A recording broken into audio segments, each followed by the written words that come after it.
मिसबा भाई थे, यूनुस थे, ये जो हमारे साथ बहुत टाइम गुजारते, क्योंकि ये प्रैक्टिस बहुत करते थे। मिसबा भाई जो होते थे 3-4 घंटे में ना कैंप में रहते थे, उनकी बहुत कोशिश होती, बहुत प्रैक्टिस करते थे मैच से पहले। यूनुस भाई हो गए, ये ज़्यादा जो सीनियर प्लेयर थे, शाहिद फरीदी हो गया, फीस भाई, ये सारे जो ना ये बहुत प्रैक्टिस जो ना बहुत फोकस करते थे क्रिकेट पे, बहुत टाइम गुजारते थे प्रैक्टिस में। तो हम गपशप लगाते थे, तो बात भी करते थे इनसे। अस्सलामुअलैकुम नाजरीन, नया पाकिस्तान के साथ मैं हूं आपकी होस्ट हिफ्सा ताहिर। नाजरीन, वो कहते हैं ना कि वक्त बदलते हुए टाइम नहीं लगता, तो इसी तरह से आज मैं एक स्टोरी लेकर आई हूं आपके लिए।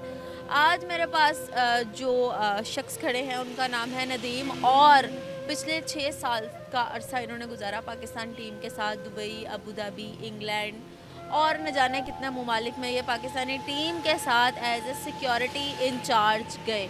लेकिन आज इन पर ये हालात हैं कि ये मजबूर हो गए हैं दाल चावल का स्टॉल लगाने के लिए, जो आपको मेरे पीछे नज़र आ रहा होगा। तो आइए इनसे पूछते हैं कि आया कि 6 साल का वक्त पाकिस्तानी टीम के साथ गुजारने के बाद आज ऐसे क्या हालात हैं जिनकी वजह से ये इस कंडीशन में है कि लाहौर के इलाके में ये रोड के ऊपर गाड़ी के अंदर दाल चावल का स्टॉल लगा के अपने बीवी बच्चों का पेट पाल रहे हैं। अस्सलाम वालेकुम। वालेकुम सलाम। क्या हाल चाल है सर? शुक्र अल्हम्दुलिल्लाह। मुझे ये बताएं कि आपने बताया कि आप एज ए सिक्योरिटी इंचार्ज जाते होते थे पाकिस्तानी टीम के साथ, तो आपने 6 साल का अरसा उनके साथ गुजारा, तो अब क्या ऐसी कंडीशन है जिसकी वजह से आप अब ये कारोबार कर रहे हैं? बस को हालात ऐसे आ गए, वसाइल आ गए। मैं Abu Dhabi, Dubai, Pakistani cricket team के साथ ड्यूटी लगती थी मेरी, प्लेयरों के साथ। जितनी भी इंग्लैंड, साउथ अफ्रीका, क्योंकि पाकिस्तान में 10 साल से क्रिकेट नहीं हो रही थी दहशत गर्दी की वजह से, तो पाकिस्तान का वो होम ग्राउंड था। तो जितने भी इनके मैच होते थे, टेस्ट मैच, वनडे, 20 तो मेरी इनके साथ प्लेयरों के साथ ड्यूटी लगती थी। प्लेयरों के साथ मैं होता था इनके साथ। और उसके बाद जो अंडर 19 वर्ल्ड कप हुआ है, उसके बाद जितनी उनकी लोकल इंटरनेशनल लीगें होती हैं वो हम करवाते थे। उसके बाद IPL भी हुआ है 2014 में। तो काफ़ी प्लेयरों के साथ मैंने टाइम गुजारा है। हालात ऐसे आ गए थे कि कोरोना से पहले मुश्किल थे हालात ऐसे, तो मैं जा नहीं सका वापसी। तो उसके बाद फिर मैंने ये काम शुरू किया, तो क्योंकि हालात ऐसे वसाइल थे मेरे, तो मैं बता नहीं सका। तो मैंने यहाँ आके किसी से रब्ता नहीं किया, ना PC भी रब्ता किया, ना मैंने बाहर रब्ता किया। मुझे तकरीबन 1.5 साल हो गया ये काम करते हुए। तो आपने राब्ता क्यों नहीं किया? आया कि आपने 6 साल का अरसा गुजारा है वहाँ पे, एक वक्त गुजरा है, आपकी अच्छी जान पहचान है, आप जानते हैं हर चीज़ को, तो आपने दोबारा राब्ता क्यों नहीं किया कि मुझे जाना चाहिए, अब दोबारा वही काम करना चाहिए जो मैं कर रहा था? बस कुछ हालात ऐसे आ गए थे, मैं डिसाइड हो गया था। 7-8 मंथ तो मैं फारिग रहा हूँ, फ्री कुछ नहीं किया। ये तो बस मेरे घर वालों ने थोड़ा सपोर्ट किया है कि छोटा सा काम कर लें कुछ, चलो। तो फिर मैंने ये छोटा सा सेटअप लगाया। बाकी ये प्लेयरों के साथ मुझे यहाँ काम आता है, बहुत एक्सपीरियंस है। ठीक है, मैंने दुनिया के हर प्लेयर से मैंने काम किया और मिला भी उनसे, खासकर सब प्लेयरों से मिला हूँ। तो हमें हर चीज़ का पता है, प्लेयर को किस टाइम क्या चीज़ चाहिए होती है, क्या इनको चाहिए किस टाइम, हर चीज़ का हमें पता है। जब आप एज ए सिक्योरिटी इंचार्ज काम करते थे, बेसिकली आपका वहाँ पे काम क्या था? उनकी देखभाल करना, उनकी चीज़ों की देखभाल करना, करते क्या थे आप वहाँ पर? हम लोग जो होते हैं ना, सिक्योरिटी जो होती है उनकी प्राइवेट होती है। तो वो होता है कि बाहर खड़े होते हैं, हमारी जो होते हैं प्लेयर जब इन होते हैं अंदर, तो हमें इनको चेकअप करना, प्लेयरों के पास बैठना होता है। मैंने प्लेयरों को चेकअप करना, कोई चीज़ चाहिए प्लेयरों को प्रोवाइड करनी, कोई प्लेयरों को मसला तो नहीं है। पाकिस्तान हो, साउथ अफ्रीका, इंग्लैंड हो, मैं पास फोरमैन बन के सुपरवाइज़र होता हूँ उनका, प्लेयरों का। मेरे पास पीछे बैकग्राउंड में लड़के काम करने वाले होते हैं। ठीक है, मैं हर चीज़ चेकअप करनी उनकी, प्लेयरों आने से पहले उनके प्रैक्टिस, हमने आने से पहले चेकअप करना था। हर चीज़ को मैंने चेकअप करना है। ठीक है, प्लेयरों को कोई मसला ना हो, कोई मुश्किल ना हो प्लेयरों को, वो मेरी सारी ड्यूटी मेरे हाथ में। कितने मैचेस करवाए हैं आपने पाकिस्तान में और पाकिस्तान से बाहर? काफ़ी मैच करवाए हैं पाकिस्तान के, कहा जितनी भी सीरीज़ हुई हैं वहाँ पे, वो अब सारी मैं ड्यूटी की है प्लेयरों के साथ। उसके बाद फिर मैं अंपायरिंग में चला गया था। मैंने फायरिंग भी की है, कहाँ पर? अबू धाबी और दुबई में अंपायरिंग की हुई है। उनके जो लोकल मैच होते हैं उनके, ओमान हो गया, कुवैत हो गया, अंडर 16 हो गया, अंडर 70 हो गया, सब मैंने मैच करवाए हुए हैं।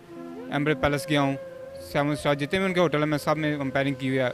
वो दो साल के अरसे में मैंने ICC के अंडर चले जाना था, क्योंकि 2 साल बाद ICC अपना पैनल मांगता है अंपायरों से, आपने कितने अंपायर तैयार किए हैं। तो वहाँ जाके भी हम तकरीबन 4 दिन की क्लास होती है, उसके बाद आपने टेस्ट देना होता है, वो फिर आपको डिग्री मिल जाएगी।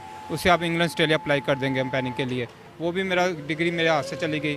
उसके बाद मैं फिर यहाँ आ गया। क्या ऐसे हालात हुए कि आपका एकदम से सब कुछ छोड़कर आप अपनी फील्ड से ही निकल गए? ऐसे भी क्या हालात आ गए थे कि आपने कोशिश ही नहीं की कि मुझे दोबारा जाना चाहिए, मुझे दोबारा करना चाहिए? बस हालात ऐसे थे, आपको क्या, मसले ऐसे थे, बस मुझे बैकग्राउंड हो गया, बहुत डिसहार्ड हो गया। फिर मैंने चुप करके काम, मुझे 1.5 साल हो गया काम करते हो, और ना मैं किसी को शो करवाया। मैं पीछे क्या था, क्या मेरी लाइफ थी, क्या मैं ऊपर से नीचे आ गया हूँ। मैंने किसी को यहाँ मेरे कस्टमर को नहीं पता कि मैं पीछे क्या करता हूँ, या क्या इंटरनेशनल प्लेयरों के साथ रहा हूँ, कहाँ कहाँ घूम के आऊँ, कहाँ दुनिया में, किसी को नहीं पता यहाँ पे। अच्छा सर, मुझे ये बताएं कि आपने बताया कि 6 साल का अरसा आपको गुजर चुका था वहाँ पर, तो वहाँ पर कोई ना कोई एक ऐसा प्लेयर ज़रूर होगा पाकिस्तानी टीम का जिसके साथ आपकी बड़ी अच्छी अंडरस्टैंडिंग हो गई होगी, तो कौन सा वो प्लेयर है जिसके साथ आपका ज़्यादा वक्त गुजरता था? शायद मिसबा भाई थे, यूनस थे, ये जो हमारे साथ बहुत टाइम गुजारते, क्योंकि ये प्रैक्टिस बहुत करते थे। मिसबा भाई जो होते थे 3-4 घंटे में ना कैंप में रहते थे, उनकी बहुत कोशिश होती, बहुत प्रैक्टिस करते थे मैच से पहले। यूनस भाई हो गए, ये ज़्यादा जो सीनियर प्लेयर थे, शाहिद फरीदी हो गया, फीस भाई, ये सारे जो ना ये बहुत प्रैक्टिस जो ना बहुत फोकस करते थे क्रिकेट पे, बहुत टाइम गुजारते थे प्रैक्टिस में। तो हम गपशप लगाते थे, तो बात भी करते थे इनसे, तो मगर मैंने आपको कहा मैं किसी से रब्ता नहीं किया। आपने राब्ता नहीं किया वो तो ठीक है, लेकिन उन्होंने भी क्या राब्ता नहीं किया? कि एक वक्त गुजरा होता है, बंदे को याद रहता है कहीं ना कहीं, तो उन्होंने कभी राब्ता करने की कोशिश नहीं की? कभी कोई मिला नहीं? नहीं, किसी ने रब्ता नहीं किया। ज़ाहिर उनकी अपनी लाइफ है, मेरी अपनी लाइफ है। देखें वापस कौन जाके देखता है कि वो इंसान वहाँ पे है कि नहीं, वो चला गया कि नहीं। अभी रमीर राजा भाई हैं जो चेयरमैन बन चुके हैं, इनके काफ़ी ये बहुत अच्छे इंसान हैं, ये भी आते थे, हमें इनसे भी मिलते थे, इनसे भी बात होती थी, मगर बात आज किसी से होती थी कि मगर वो चीज़ पे नहीं होती कि इंसान दोबारा वहाँ पे है कि चला गया कि छोड़ गया है। प्लेयरों के साथ सब गपशप लगाते थे, बात भी करते थे। अच्छा, अब जब आप लोग ने ये यहाँ पे दाल चावल का स्टॉल लगा लिया है, इससे इतनी इनकम हो जाती है जितनी आप पहले कमा लेते थे? नहीं, कोई इनकम नहीं होती, तो मैं बस टाइम पास कर रहा हूँ अपना, बस ज़िंदगी गुजार रहा हूँ बस चुप करके। 1.5 साल हो गया मुझे ये काम करते हुए। कैसा लग रहा है आपको कि अब आप ये सोचते नहीं है कि एक टाइम था कि मैं इतनी इज्जत से शान और शौकत के साथ टीम के साथ साथ जाना, टीम के साथ वापस आना, अपने मुल्क के लिए कुछ ना कुछ आप कर रहे होते थे, और आज ये हालात आप पर आ गए हैं कि आप अपने बच्चों का पेट पालने के लिए आप सड़क के ऊपर गाड़ी के अंदर दाल चावल लगा रहे हैं, तो कभी सोचते नहीं आप इस बारे में? सोचता हूँ, बड़े परेशान होता हूँ, क्या फ्यूचर था मेरा, आगे पता नहीं क्या फ्यूचर है मेरा, क्या प्लान आगे, कोई पता नहीं अभी क्या होना है मेरे साथ। तो अब जाहिर है रोटी तो कमानी है बच्चों के लिए, तो ये काम शुरू किया मैंने। कितना कमा लेते हैं एक दिन का?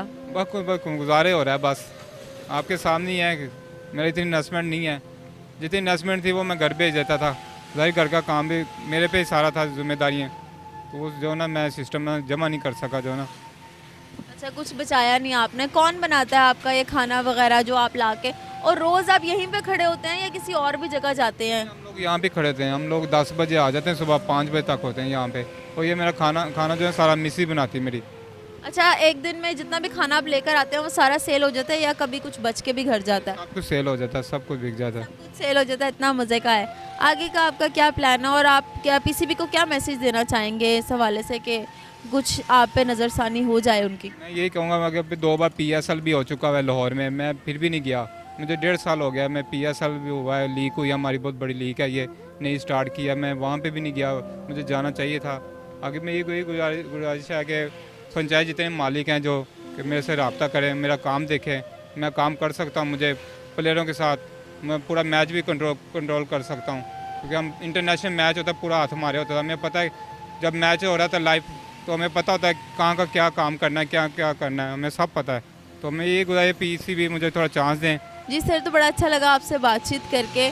दूसरी बात मैं ये कहूँगी कि 6 साल का अरसा आपने पाकिस्तान की सिक्योरिटी के लिए गुजारा है, और जैसे कि आपने बताया अबू धाबी वगैरह में आप गए हैं, तो आप इनके पास इतना टैलेंट है कि अगर इनको अब भी चांस मिले तो ये ज़रूर कुछ ना कुछ करेंगे पाकिस्तान टीम के साथ और उनकी सिक्योरिटी के लिए। इनके पास कार्ड्स हैं, इनके पास दूसरे प्लेयर्स के साथ पिक्चर्स हैं, और एक्सपीरियंस की बात जहाँ तक की जाए वो 6 साल का है। तो हमें ये चाहिए, या मैं ये चाहूँगी कि पीसीबी को देखना चाहिए कि कम से कम ऐसे लोग जो डिज़र्व करते हैं, जिनको हर तरह की चीज़ का पता है, ज़रूर उनको दोबारा से चांस दिया जाए, ताकि वो अपना फ्यूचर को मज़ीद अच्छे तरीके से देख सके। इनका फ्यूचर ये नहीं है जो ये काम कर रहे हैं, और मेरा नहीं ख्याल कि एक बंदा जिसके पास इतनी स्किल्स हैं, इतना टैलेंट है, इतना एक्सपीरियंस है, उसको ये काम करना चाहिए। तो अल्लाह ताला आपके मुश्किलात आसान करे।